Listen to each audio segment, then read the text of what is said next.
How can it be that I've never seen that lofty sky before? Oh, how happy I am to have found it at last. Yes, it's all vanity. It's all an illusion. Everything except that infinite sky. There is nothing. Nothing, that's all there is. But there isn't even that. There's nothing but stillness and peace. Thank God for that. Hello, everyone. Welcome back to another episode of Reading War and Peace Diaries. Today is October 4th. I am currently on page 300. We're going to go back to last episode. So, last episode, if I can recall, I think we were introduced to Boris. We visited Nikolai and he was tripping, acting crazy. And then with Boris, he linked up with Prince Andrei, and he was talking to Prince Andrei in regards to becoming an adjutant. So the Russians and the Austrians, they have linked up to go against Napoleon and the Frenchmen. They have been having a lot of meetings in regards to staging an attack on the Frenchmen, and they were also talking about how they think that Napoleon, they were pretty much making fun of Napoleon and talking about how he is pretty much just really insecure, and he relies heavily on this betrayal of being powerful and needing to be the dominant force in the room. There's like, oh, like he thinks that he has like power and he's bestowed the power onto himself, where really he's a nobody, just someone who is desperate for validation and all that stuff like that. And so they feel like he is, in a sense, weakening, and he's not as powerful as he thinks, or as powerful as he had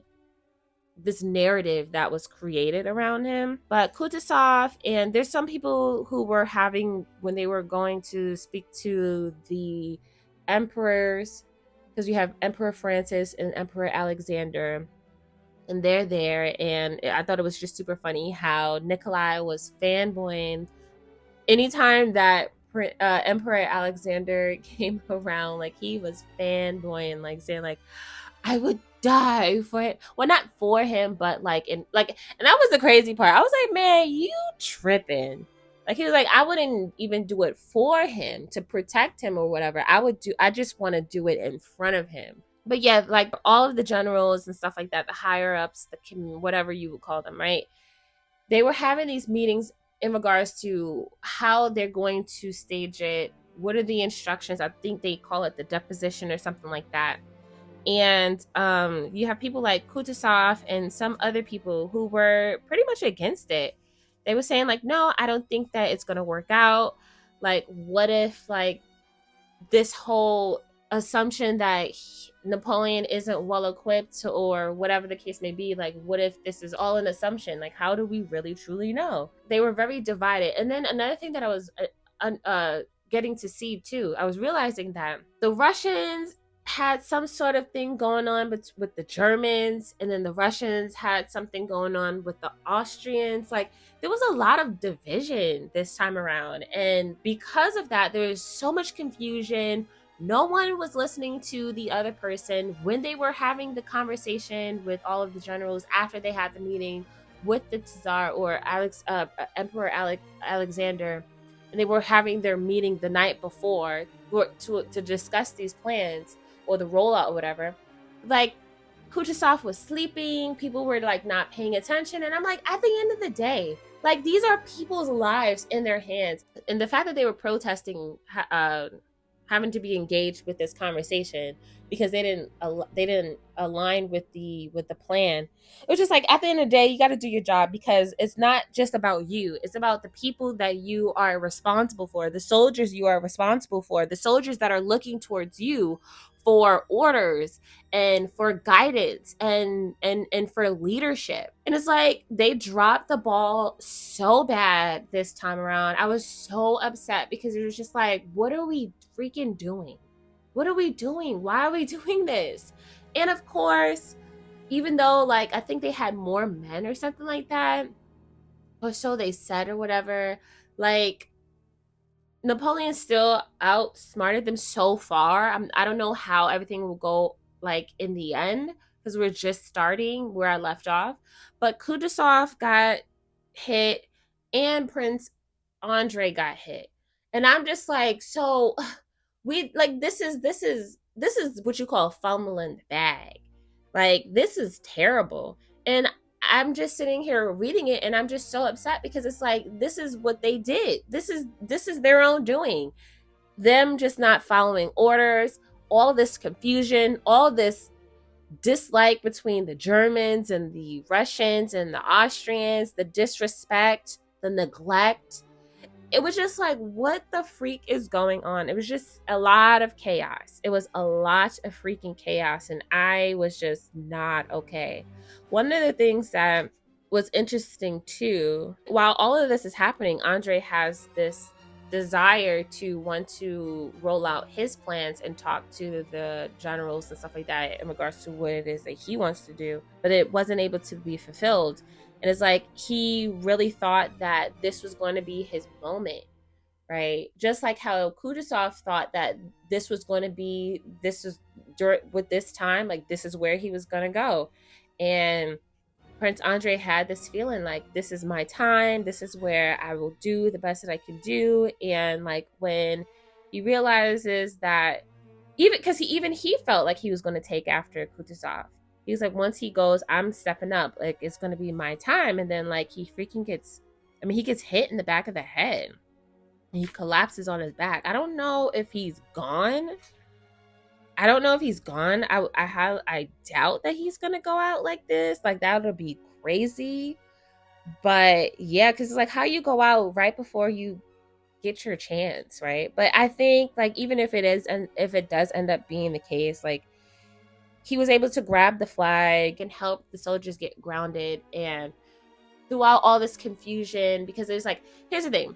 So they're going to where they think that Napoleon and the Frenchmen are. Napoleon and the Frenchmen are not there. They're actually somewhere else. They actually spread out and they went somewhere else. So where they're heading, they're not even there. So there's all this confusion to stopping. Like, so what's going on? What's happening? Why are we stopping? And then even Emperor Alexander and Emperor Francis went up to Kutuzov regiment and they're like, or squadron or whatever. They're like, why are you guys standing here? And then Kutuzov was telling him like, I'm trying to figure that out. Like we're standing here because like we're trying to figure it out. So Prince Alexander tells him like, you better put a pep in your step and get going. And so they go, but then they're surprised when they find the Frenchmen coming up on them, and then they start going off at them, and then the soldier starts running. Like he lost like a third, I think, or like I think they said he lost a third of his men because they freaking ran. They were trying to run back to where they were. And then like people don't know what they're doing. And they're like all like scared and confused. And some people are fighting, but then some people are like looking to their generals. And like the Frenchmen decide to attack Kutuzov's circle because they recognize that he's there with the flag. And so they're trying to take him down. And so that also confuses the soldiers too. And so when Prince Andrei picks up the flag and he starts running towards them, like, let's go guys this way. And then they're going, and then they start to like get some sort of like momentum going. Then freaking Prince Andrei gets taken down by a freaking wooden, a huge piece of wood. I was like, what the, and is it like, was it one of his people? I don't even freaking know. I don't know, but it was just like, it was a hot mess. It was a complete and hot mess, and Nikolai is being so irresponsible and unhinged with his crush on Emperor Alexander. He is so blinded by it that he's so desperate. He's blinded by desperation to show Alexander, or Emperor Alexander, his worthiness. That is his line to glory. That's another thing too. One of the things that I underlined, because we were in Prince Andrei's perspective, he had mentioned something about his glory and how, and his desperation in regards to what it is that he wanted for himself. Okay, so he says, if I want glory, if I want to be famous and loved by everyone, it's not my fault that I want this, that this is all I care for, the only thing I live for. Yes, only this. I won't breathe a word of it to anyone, but my God, what can I do if I care for nothing but glory and the love of men? Death, wounds, the loss of my family, nothing can frighten me. I know many people are dear and precious to me, my father, my sister, my wife, my nearest and dearest. Yet, however terrible and unnatural it may seem, I would give them all up for one moment of glory, triumph over men, to be loved by men I don't even know, and never shall I know, to be loved by these people there. For Nikolai, he's like dreaming of how blissful it would be to die, not saving the emperor's life, which he wouldn't dare to dream of, but just to die there before the emperor's eyes. He had, of course, fallen in love with the Tsar and the Russian military honor in the hope of future glory. It's like all this talk of glory, all this talk of glory. So, yeah, I don't know. This whole thing is kind of cray cray. I'm enjoying myself. Like I said, like whenever there's like war talk going on, I do tune out a little bit. But the way Napoleon just kind of like took them by surprise was just crazy. And so hopefully Prince Andrei is okay. I don't think Kutuzov is coming back because they definitely sprayed the heck out of his group. So I don't even freaking know. But it does make me sad that he went out that way because like is like he was no longer a leader. Like he became just a grumpy old man. And so it just made me feel sad because I thought highly of Kutuzov, you know. That was all that I got so far. Thank you guys so much for tuning in. Let me know if you guys are reading this book. What are your thoughts? What do you think? Do you love it? Till next time, peace.